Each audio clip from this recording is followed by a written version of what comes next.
ya estamos con todo. 3-2.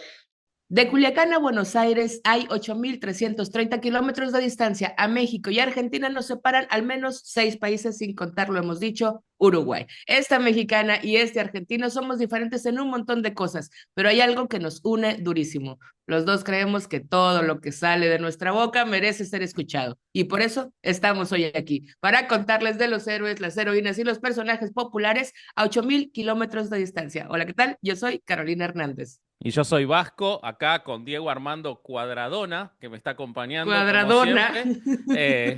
Muy Cada vez perfeccionas más esto, ¿no? Sí, O sí, sea, sí, sí, tú sí. estás súper mal ubicado, pero el cuadro El tiene un cuadro está lugar impecable, el cuadro está impecable y impecable. solo se pone en foco cuando yo le hago así con la mano, o sea, es como sabe cuándo va a Exacto. aparecer. Dos cosas, me hace reír mucho cada vez que decís la frase de que los dos creemos que todo lo... O sea, la Porque escucho es cierta. es absolutamente cierta y me hace reír un montón.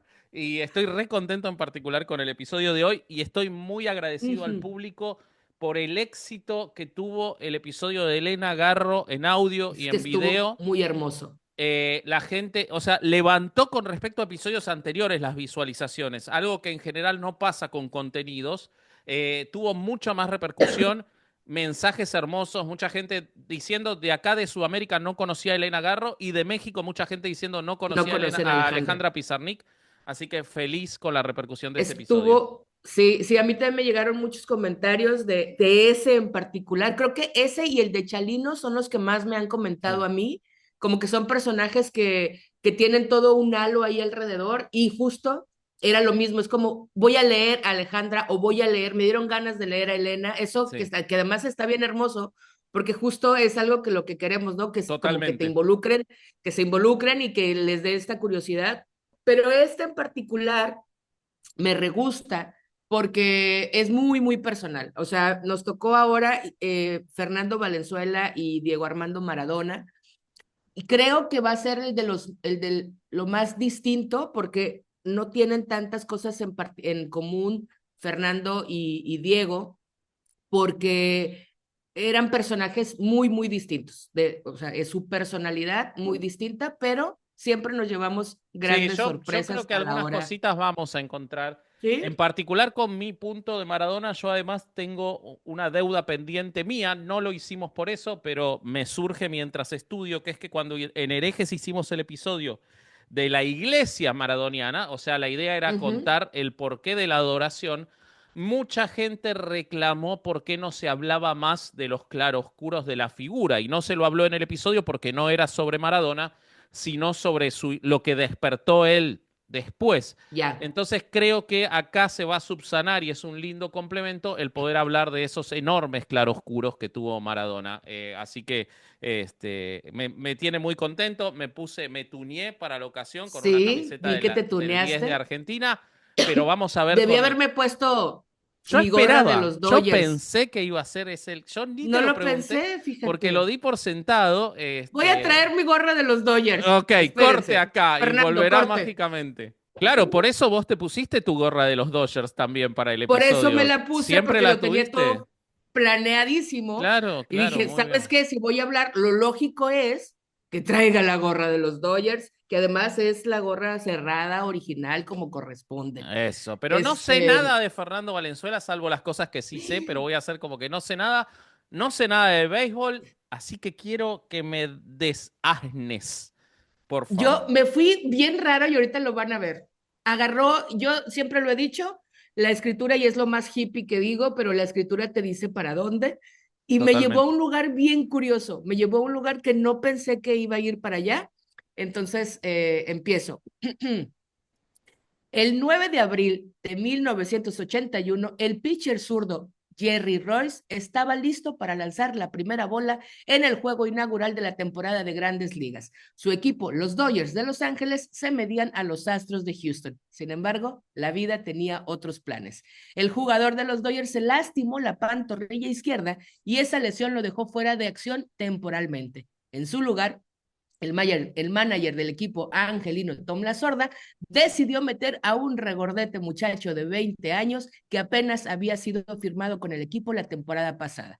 Aún tenía acné en el rostro y mostraba una calma impropia para el tamaño de la hazaña que se le estaba encomendando. Era Fernando el Toro Valenzuela, el lanzador zurdo que cambió por completo la historia de los Dodgers de Los Ángeles. Fernando Valenzuela Anguamea nació el 1 de noviembre de 1960 en Echohuaquila, una pequeña comunidad del municipio de Navojoa, en Sonora. Era el menor de 12 hermanos. Compartía la cama con 5 de ellos porque, para no variar, los Valenzuela eran muy pobres. Su padre, Abelino Valenzuela, y su madre, Hermenegilda Anguamea, eran campesinos en un área rural y marginada, por lo que Fernando, como la estadística lo marca, parecía destinado a seguir en la miseria. Pero le gustaba el béisbol, el deporte favorito de la comunidad, y además era muy bueno. Cuando tenía 17 años participó en un juego de estrellas representando a Ciudad Obregón y ganó el premio del jugador más valioso.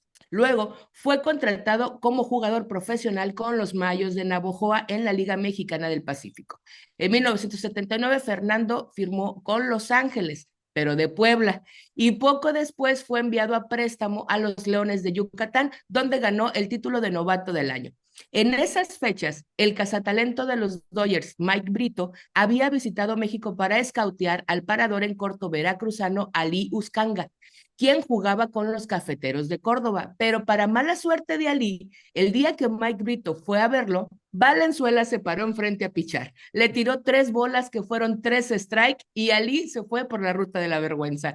Ya desde entonces, Valenzuela mostraba su extraordinario talento para lanzar de una forma que hacía mucho no se veía, la del tirabuzón, un lanzamiento antinatural, y no lo digo con tintes panistas. Se realiza doblando el brazo completamente en sentido contrario a las agujas del reloj. Ok. Desde que sale la mano del pitcher, la bola va casi todo el camino en zona de strike y parece que apenas al llegar al plato se desploma, haciendo que los bateadores abaniquen el aire.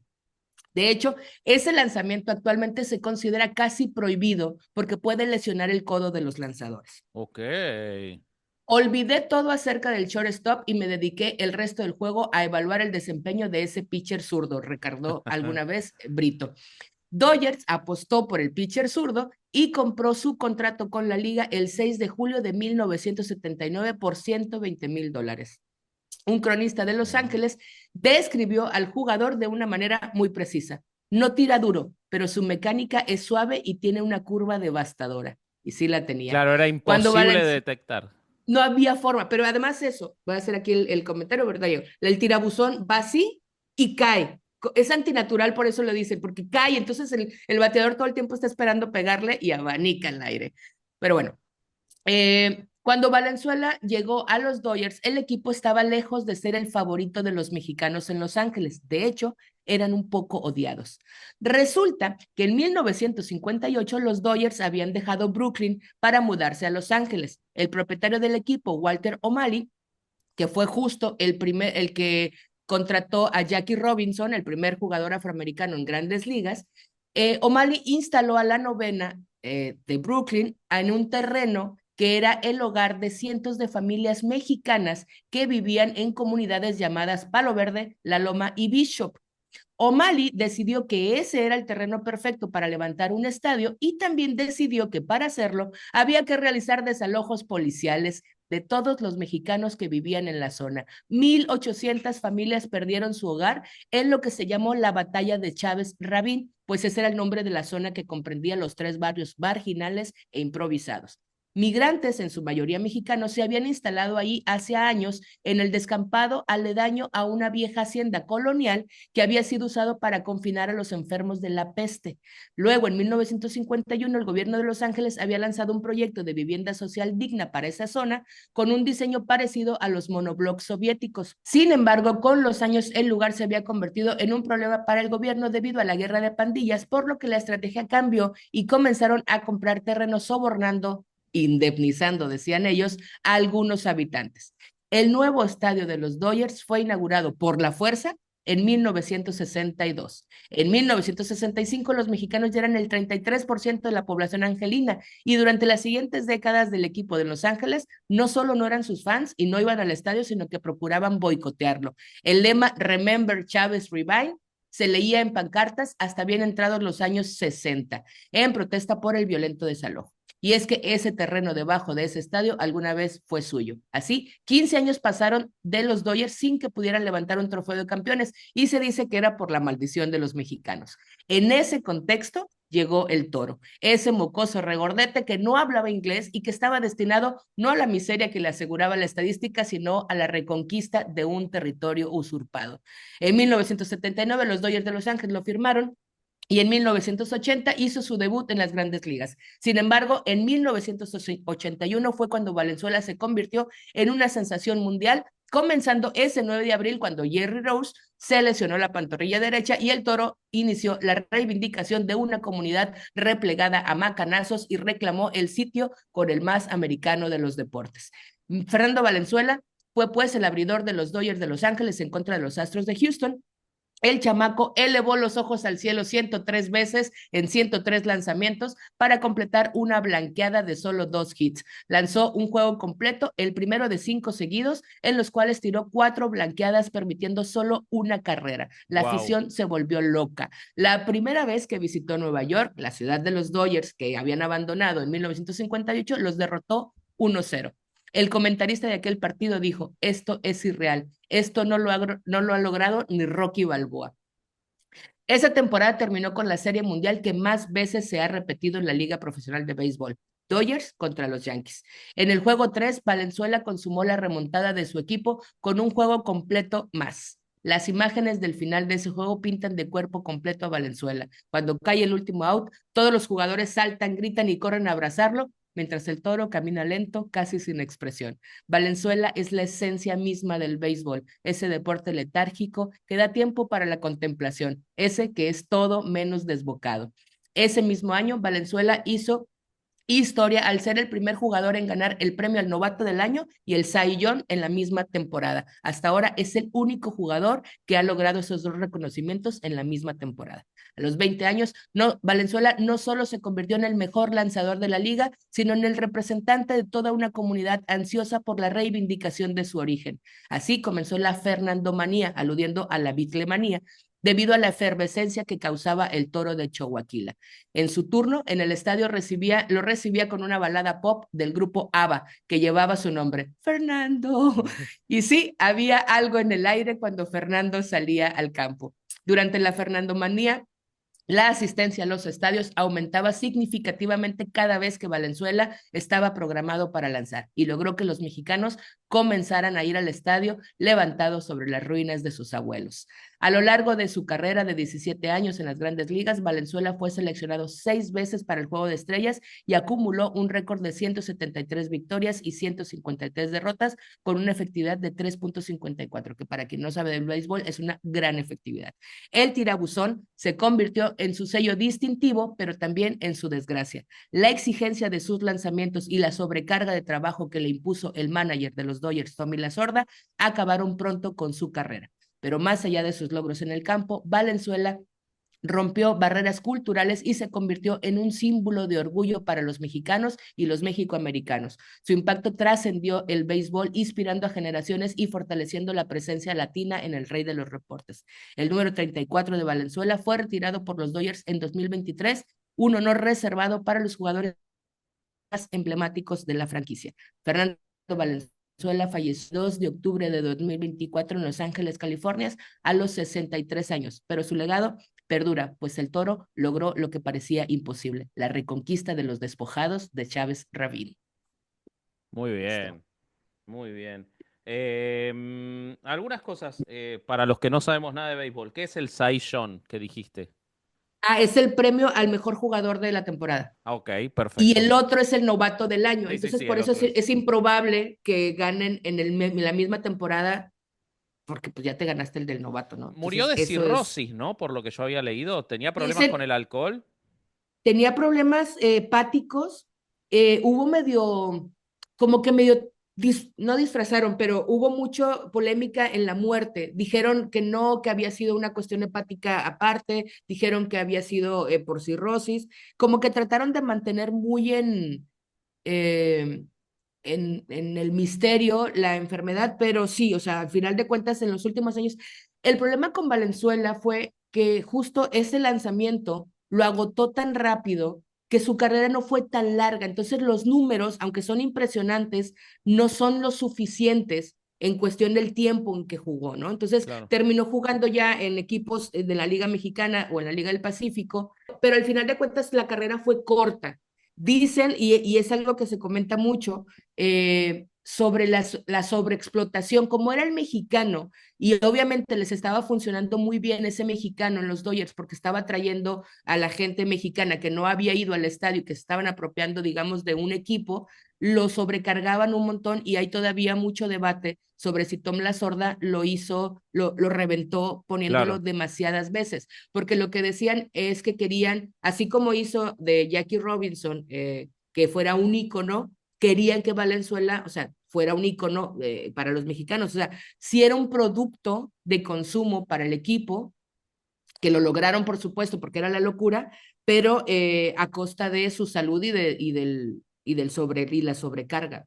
claro, y murió súper Entonces, joven. Se supo después de su retiro. Tuvo una vida pública, trabajó de comentarista. trabajó de, trabajó de manager en algunos equipos de la Liga Mexicana del Pacífico, trabajó de comentarista. A mí lo que me llamó mucho la atención es que, insisto, me quedó mucho más largo que los otros porque yo no sabía lo de Chávez Rabín Claro, y me pareció muy simbólico que justo esta parte de la reivindicación de una tierra, de un espacio, de una comunidad, por eso tenía tanto impacto. Yo no había entendido, claro, el impacto de un jugador mexicano en un equipo de Los Ángeles, pero yo no sabía que Los Ángeles no era un equipo que querían los mexicanos. claro. Entonces, como que esa parte me intrigó muchísimo y de hecho encontré unos documentos súper antiguos de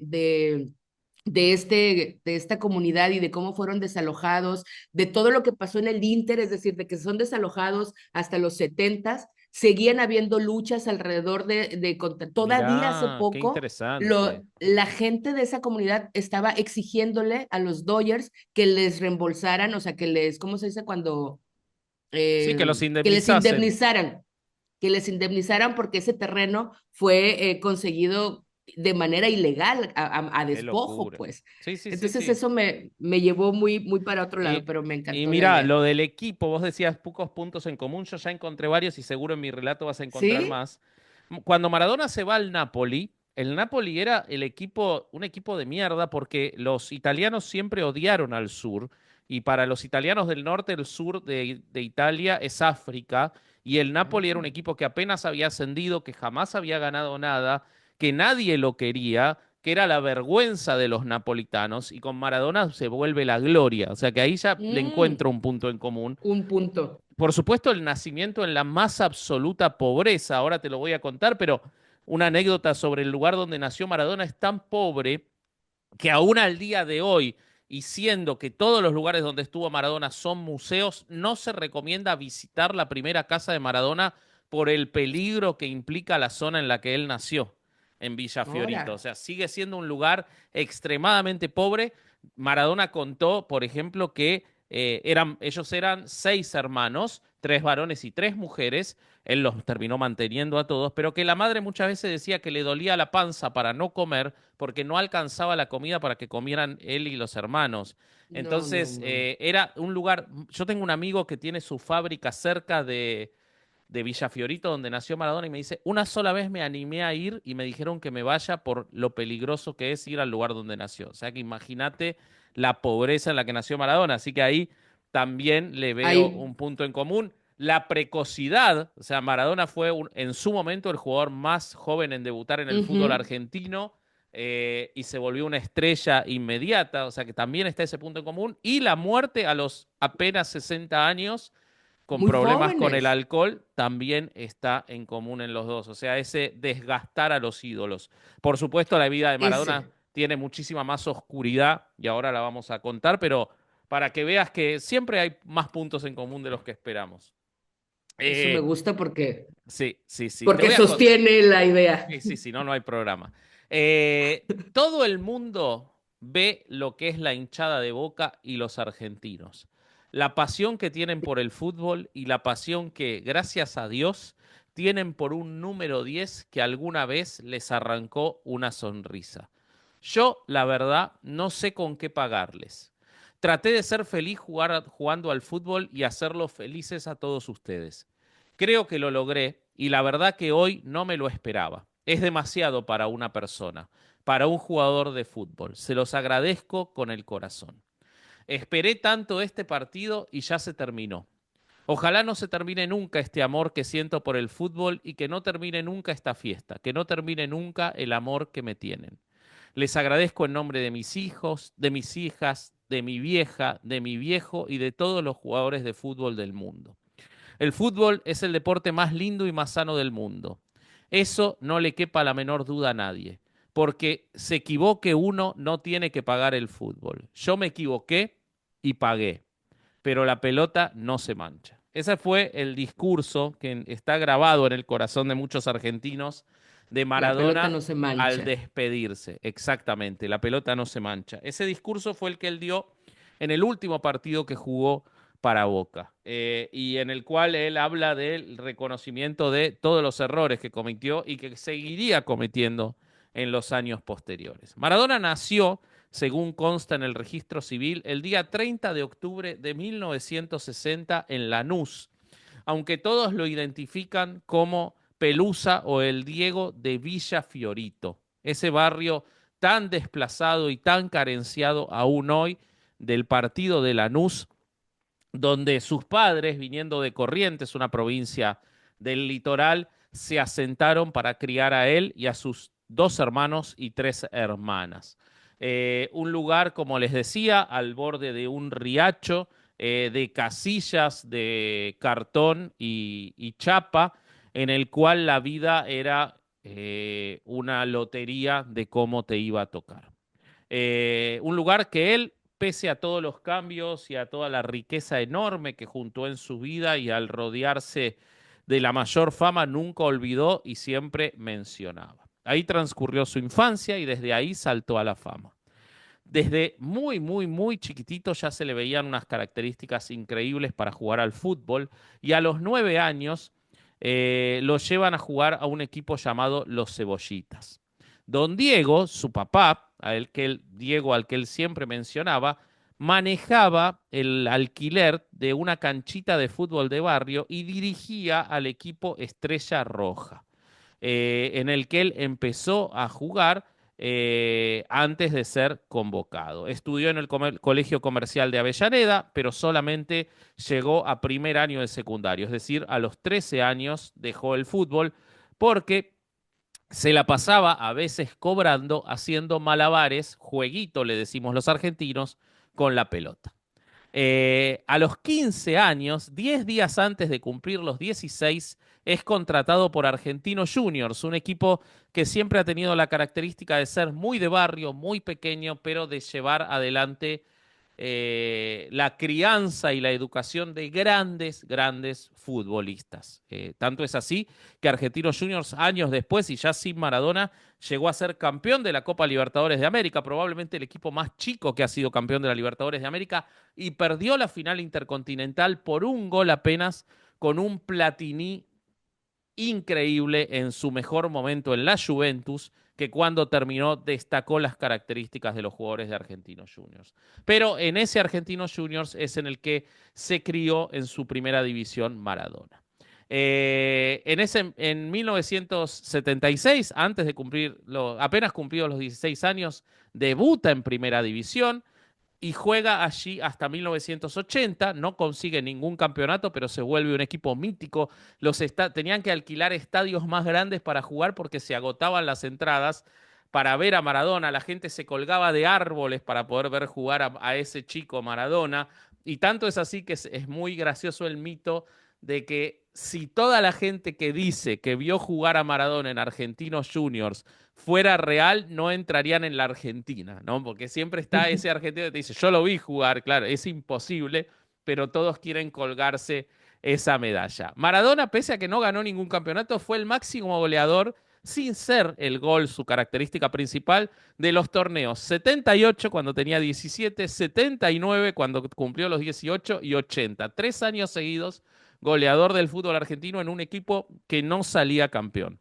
En el 79 forma parte de la selección juvenil que gana el Mundial Juvenil. En el 78 es el último cortado para ser llevado al Mundial que Argentina termina ganando y César Luis Menotti siempre se arrepintió de no haberlo llevado a Maradona porque consideró que era muy chico. En el 81, en un pase récord para la época, es contratado por Boca Juniors, quien le gana la contienda a River Plate por llevarlo. Y otro hubiera sido la historia del fútbol si Maradona jugaba en River. Cállate. Hay que recordar que para ese momento Maradona era hincha de Independiente y su máximo ídolo era Bocchini. Maradona se hace hincha de Boca por el amor que le demostró siempre el hincha de Boca. Y hay que tener en cuenta que Maradona jugó en Boca un año nada más. Ganó ese campeonato, el primer título que gana Maradona, pero Boca no podía sostener, no podía pagarle un sueldo a Maradona. Era otro Boca que estaba en quiebra y lo tenían que vender. Y lo venden por un pase récord para ese momento, 7.2 millones de dólares o 1.200 millones de pesetas al Barcelona. Con el Barcelona gana la Copa de la Liga, gana la Copa del Rey en 1983, gana la Supercopa en 1984, pero no llega a lucir. No llega a ser una estrella o todo lo que se esperaba. Tiene una hepatitis, tiene una gran lesión cuando le rompen la pierna en la Copa del Rey y pasa mucho tiempo sin jugar. Y entonces ahí aparece un equipo chiquito de Italia que acababa de ascender, que nunca había ganado nada, pero que tenía mucho dinero por sus vínculos con la camorra, con la mafia italiana, que era el Napoli. Y el Napoli lo compra de nuevo por un pase récord en 1984, y con el Napoli él logra lo histórico, logra que el sur se reivindique contra el norte y él se lo toma muy en serio. Y cualquiera que vaya a Nápoles, pueden ver el episodio de la iglesia maradoniana de Herejes, van a ver que no hay una cuadra en la que no haya imágenes de Maradona. Maradona es lo más importante que ha tenido Napoli y lo reivindican permanentemente. Con el Napoli gana la Liga de 1987, en la época en que el Milan de Berlusconi era lo más importante que había, él logra ganar la Liga del 87, la Liga del 90, la Copa UEFA de 1989, hasta el día de hoy, único título internacional del Napoli, y la Supercopa de Italia de 1991. Pero en el medio llega la cocaína, llega los vínculos con la mafia, llega el Mundial de Italia 90, en el cual él vence a Italia, cosa que no le perdonan, y según cuenta el mito, después de haberle perdonado un par de antidopings por la figura importante que era, en 1991 le salta el doping positivo y Maradona es suspendido de jugar al fútbol. También su vida personal tiene muchos problemas en esa etapa porque no solo se casa con Claudia Villafañe, con quien tendría a Dalma y Janina, sino que tiene a su primer hijo extramatrimonial, Diego Sinagra, o Diego Maradona Jr., un hijo al que él destrató y trató horriblemente, diciendo, por ejemplo, tengo dos hijas del amor y otros hijos del dinero, hablando de lo que era, pese a que él había estado en una relación consentida con la que era la madre de Diego Sinagra, incluso antes de casarse. Bueno, Maradona es suspendido en el 91, vuelve a Buenos Aires.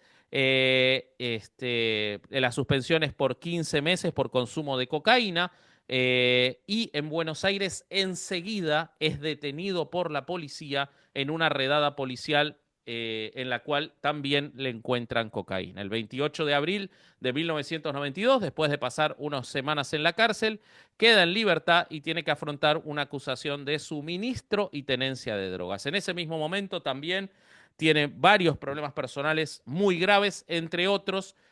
¿Te acordás que era la peor época de los paparazzis? Lady Di puede contar, puede dar fe de eso. Claro. Y en un momento en el que él estaba ¿O, detenido y sin o jugar al no? fútbol, él, sí, él estaba en una quinta, en una casa del conurbano bonaerense, se llena de paparazzis y él toma la decisión de salir con una escopeta y empezar a dispararle a los Me periodistas. parece algo que yo haría sin problema Con alguno. lo cual tiene una nueva causa judicial. Cuando lo rehabilitan de esos 15 meses, vuelve a jugar al Sevilla, que lo lleva Bilardo, con quien había ganado el Mundial de 1986 y había sido subcampeón del mundo del 90, pero no logra ni siquiera completar una temporada. Estaba bien físicamente, pero sus problemas personales y su real falta de interés en seguir jugando al fútbol. Hay muchas anécdotas de que estaba mucho más interesado en gastar la plata y vivir la vida que en jugar. Hay una anécdota que cuenta que él en el 90 tiene una oferta muy interesante de irse para el Olympique de Marsella. Ya estaba casi concretada la oferta porque él estaba harto de que en Napoli no podía vivir, no podía salir a la calle, no podía hacer nada. Y la mafia imposibilita la transferencia, lo amenazan, amenazan al presidente del Napoli y él no se puede ir al Olympique de Marsella. Y ante esa situación, él se pelea con la camorra, le sale el doping positivo, cosas que no están muy separadas, y prácticamente él pierde el interés de jugar al fútbol. Bueno, como les dijimos, en el medio con la selección argentina gana un mundial, el Mundial 86, jugado en México. No les voy a contar el Mundial 86, todos saben que ocurrió el mundial más maravilloso de la historia, en el cual venga a la Argentina de la Guerra de Malvinas No. haciéndole un gol hermoso con la mano para ya hemos contado la trascendencia que tiene para los argentinos ese gol en el episodio de la secta maradoniana, y otro gol que está considerado el gol más maravilloso de la historia de los mundiales. Tiene un paso más mediocre en el Mundial del 82. En Italia 90, lesionado e infiltrado del tobillo, llega hasta la final de Italia, eliminando a los propios italianos y perdiendo contra Alemania por un penal 1-0. Y en el Mundial 94 es suspendido por doping. Era un momento en el que estaba en su mejor momento físico, pero tenía un preparador físico que era un imbécil, y todo el mundo lo ha reconocido como tal, que le dio efedrina pensando que como estaba habilitada en el básquet de la NBA, también lo iba a estar en el fútbol, y termina Imbécil. suspendido. La efedrina no es una droga que aliente la actividad deportiva, pero y que de hecho en otros deportes está permitido, como les decía en la NBA, pero termina suspendido cuando viene la famosa frase me cortaron las piernas. Bueno, tras su retiro intentó ejercer como entrenador sin mucho éxito, fue directivo de Boca Juniors, comentarista deportivo, presentador de televisión con mucho éxito y muy divertido. Si pueden buscar en YouTube los videos del programa que se llamaba La Hora del 10, era muy, muy divertido No me porque acuerdo de ese Maradona programa. era una persona muy carismática. Busquen en particular la entrevista que le hace a Pelé, que es extraordinaria, en la cual terminan jugando a cabecear. Siempre se había hablado del odio que se tenían, y la realidad es que ese momento muestra que no. Es entrenador de Argentina de entre el 2008 y 2010, juega un mundial en el cual comete muchos errores y termina eliminado perdiendo 4-0 con Alemania después de haber eliminado a México en octavos de final. Pero su carrera deportiva nunca logró recuperar lo que había sido su carrera como jugador. Antes de retirarse, vuelve a Boca Juniors, donde también tiene una situación en la cual se supone que había un doping y el cual lo ocultan a cambio de que él se retire. Y en 1996 se retira, y deja de jugar. Esa fue su actividad deportiva y un poco su vida personal. Pero, y acá viene toda la parte que uno es imposible reivindicar de Maradona, es toda su oscura y dramática vida personal que causó mucho daño a él y a terceros. En el 91, como les decía, es arrestado por primera vez en el barrio porteño de Caballito por tenencia y tráfico de drogas, una causa en la cual termina siendo procesado y pasa mucho tiempo preso su manager, una causa en el medio en la cual asesinan a un, nunca se vinculó a Maradona con ese asesinato, pero sí a su manager Guillermo Coppola, a un tipo que era el dueño de la disco, el antro más famoso de Buenos Aires, y que supuestamente era quien les proveía de drogas. Maradona tiene su primer hijo extramatrimonial con Cristina Sinagra. Se rechazó 3 veces hacerse la prueba de ADN, se lo terminan reconociendo judicialmente, y él en los últimos años de su vida logra reconstruir una relación con ese chico y finalmente le da un padre. Hay momentos muy tristes, muy tristes. Por ejemplo, el hijo yendo a buscarlo a la puerta y él insultándolo, metiéndose en un campo de golf a buscarlo y él rechazándolo. Se comportó realmente muy mal con ese chico, y ese chico siempre puso la otra mejilla y terminó logrando lo que quería, que era tener a ese padre. En el año 2000, en enero del año 2000, casi se muere por el excesivo consumo de drogas, sumado a lo que lo termina matando, que mucha gente cree que son las drogas, pero Maradona los últimos 10 años de su vida no se drogó, sino que tenía un consumo de alcohol y de tranquilizantes que era imposible de resistir para un ser humano. Además de un consumo de alimentos grasosos, él, como todo tipo que había venido de la extrema pobreza, comía las partes más baratas del animal. Esas eran las que le daban Sí. placer. El día que tiene el infarto en Punta del Este se había comido él solo 2 kilos de ubre de vaca. La ubre, así como el pecho materno, está lleno de grasa porque es lo necesario para la producción de leche. Él comía eso, sumado a litros y litros de champagne, hace un infarto, prácticamente se muere, se salva, pero lo trasladan a Cuba para un tratamiento de rehabilitación que realmente, lejos de ser una rehabilitación, fue un desastre. Maradona era una pelota de 100 y pico de kilos cuando medía 1,60 m. Ahí es cuando tiene, entre otras cosas, 2 o 3 hijos extramatrimoniales en Cuba, porque el régimen de Fidel Castro, con quien tenía una relación personal, le proveía de mujeres, droga y alcohol todo lo que quisiera. Viola a una chica de 16 años, ahora les voy a contar el testimonio de esta chica, provista también por el régimen de Castro. Realmente lo que hizo Fidel o sea, el horror de Fidel Castro en Cuba se puede ver de manera muy clara en lo que le proveían a Maradona. O sea, si Mm. nosotros podemos hacer trasladar eso a todos los años de Fidel Castro, podemos ver la inmoralidad absoluta de ese régimen y, por supuesto, salud. Por supuesto, Gracias. la inmoralidad absoluta de Maradona que lo recibía, una persona que además estaba muy dañada mental y psicológicamente. En Cuba termina en el 2004 con una crisis hipertensiva terrible, la cual no podían tratar en Cuba, pese a que había ido para la rehabilitación, y en el 2004 es internado en la Argentina por un cuadro basal de cardiopatía dilatada, es decir, tenía el corazón gigante. Ahí es que deja las drogas, pero nunca deja el alcohol y empieza con los tranquilizantes. Por eso cuando se ven las entrevistas en Dorados de Sinaloa, se lo puede ver lento, Está. lento, lento. Tomaba, no podía dormir. Maradona tenía muchos problemas para dormir y lo drogaban. Su entorno, para poder seguir explotando, lo drogaba y lo alcoholizaba. Entonces, era una persona que estaba totalmente destruido. Es internado en una clínica neuropsiquiátrica, sale de ahí y le dan el trabajo de técnico de la selección argentina y ahí él es uno de los pocos momentos en que está desintoxicado. Pero sin embargo, como siempre en la vida de Maradona, nada puede durar mucho y vuelve a lo peor. Después se va a Dubái. En Dubái, por supuesto, el acceso a drogas es muy difícil. También supuestamente el acceso a alcohol. Y él vive años muy buenos. De hecho, él estaba quebrado porque lo habían estafado todos y él recupera todo su dinero gracias a Dubái. Pero como le tiraba y se aburría, se vuelve de nuevo y ahí va a ser técnico de Dorados de Sinaloa, donde empieza una Ujú. decadencia de la cual no se recupera y termina muriendo a los 60 años. Su historial de consumo de drogas es conocido por todos, sus distintos altercados han sido vistos por todos. Por ejemplo, agredió a Miss Bora Bora durante sus vacaciones en la Polinesia. Se supone que le rompió un vaso en la cabeza a esta modelo luego de que ella se enfrentara con su hija Gianna.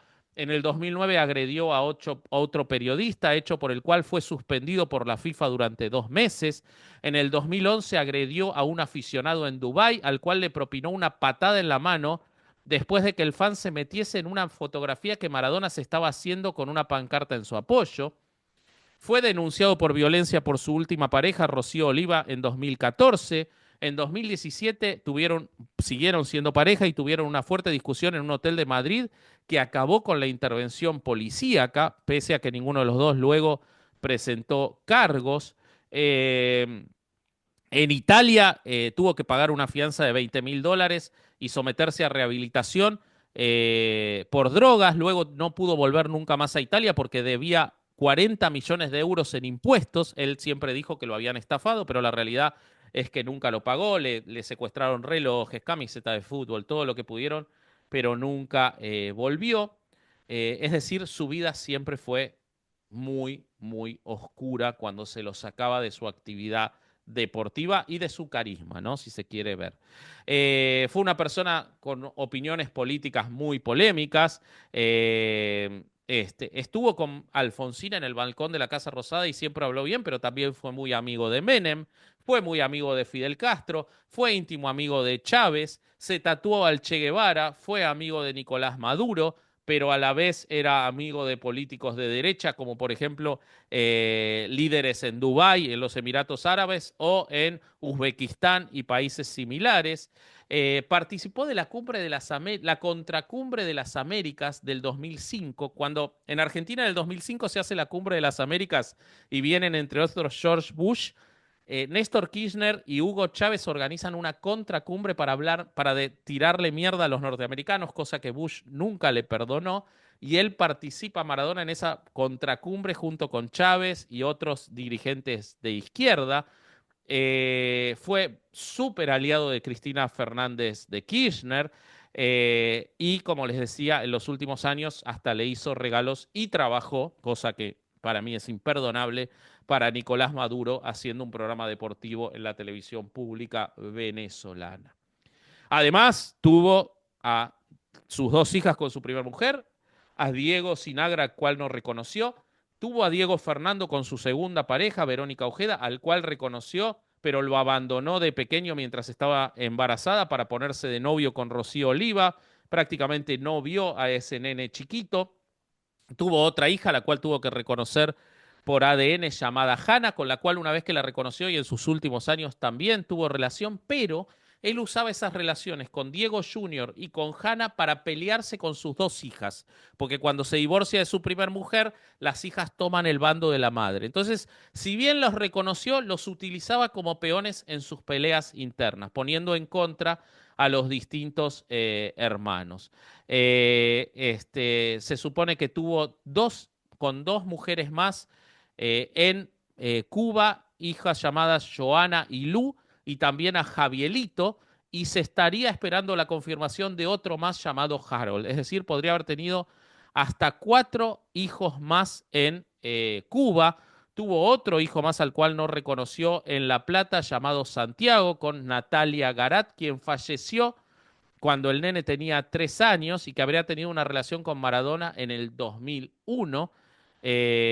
Y ahora está otra hija peleando llamada Magalí, quien habría sido abandonada por su madre y se habría dado en adopción. Luego la madre biológica la buscó y le contó que en el 95 había tenido un romance con Maradona y que aparentemente sería su hija. Es decir, los hijos de Maradona alcanzan Mm. para llenar la cancha de Argentinos Juniors. Es Para ser impresionante. la iglesia maradoniana, si es que no lo odiaran.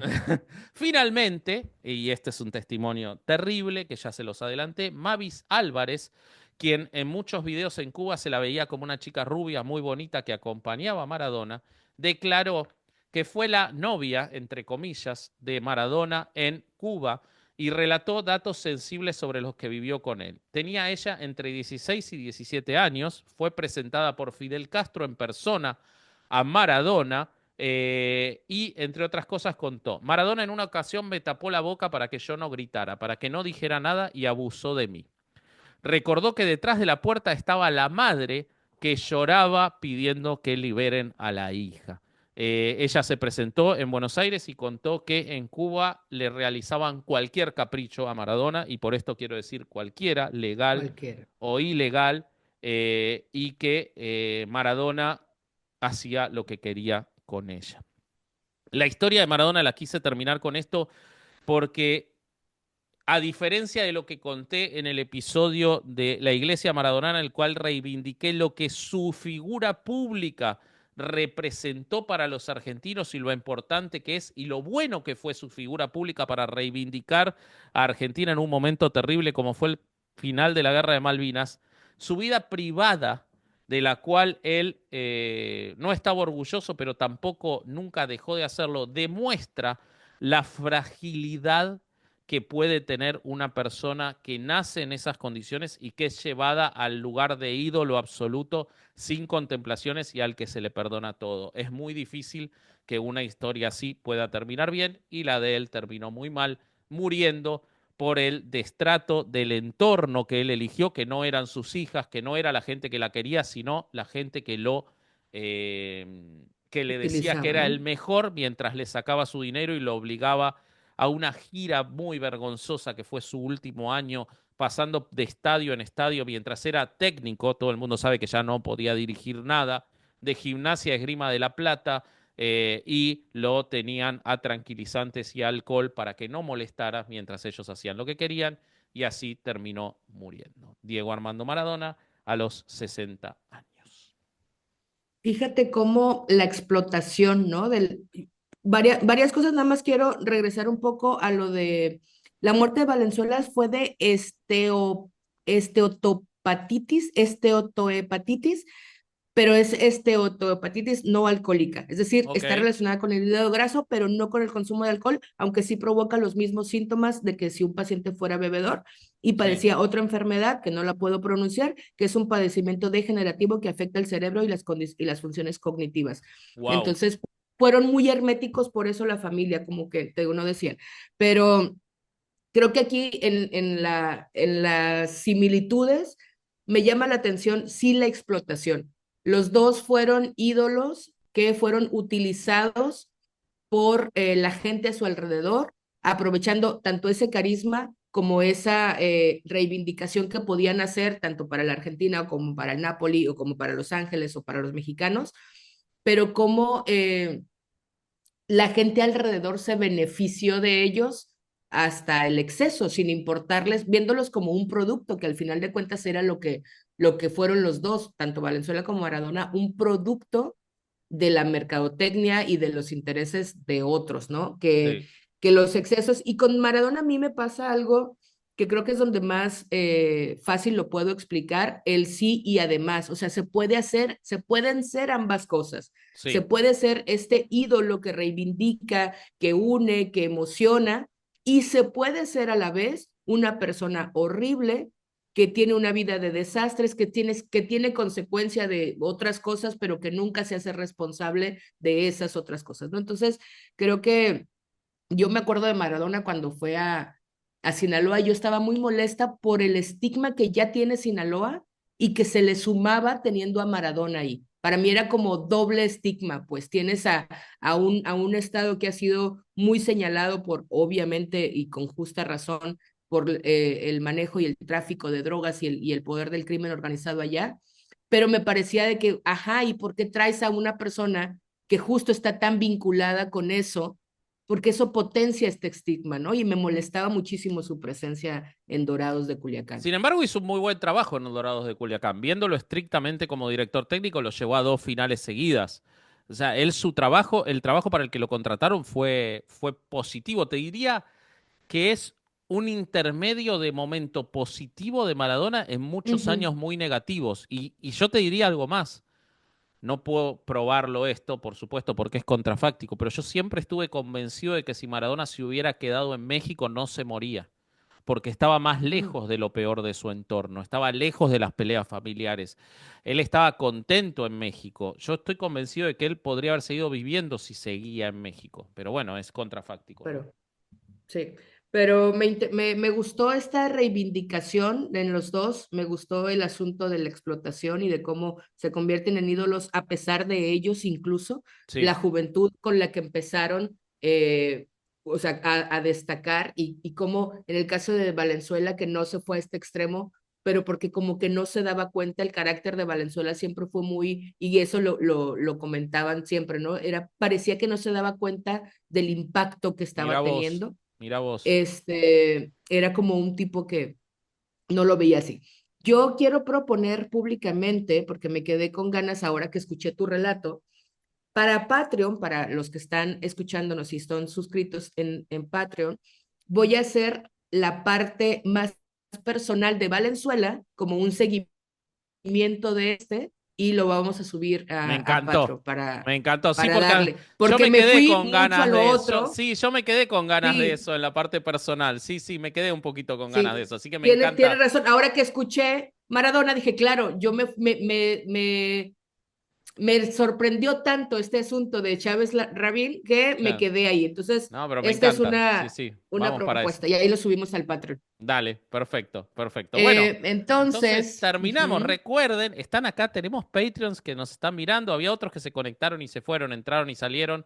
Pero recuerden que ustedes pueden ver las grabaciones de este programa. En general es los lunes a las 10 de la mañana. Hoy estamos un jueves, pero es los lunes a las 10 de la mañana. Si se suscriben en Patreon de Herejes el Podcast, a partir del tier anti-desmonetización. Y muchas gracias a los que nos vienen acompañando. Y como dijo Caro, vamos a empezar a subir contenido extra de 8MKM a exacto. Patreon.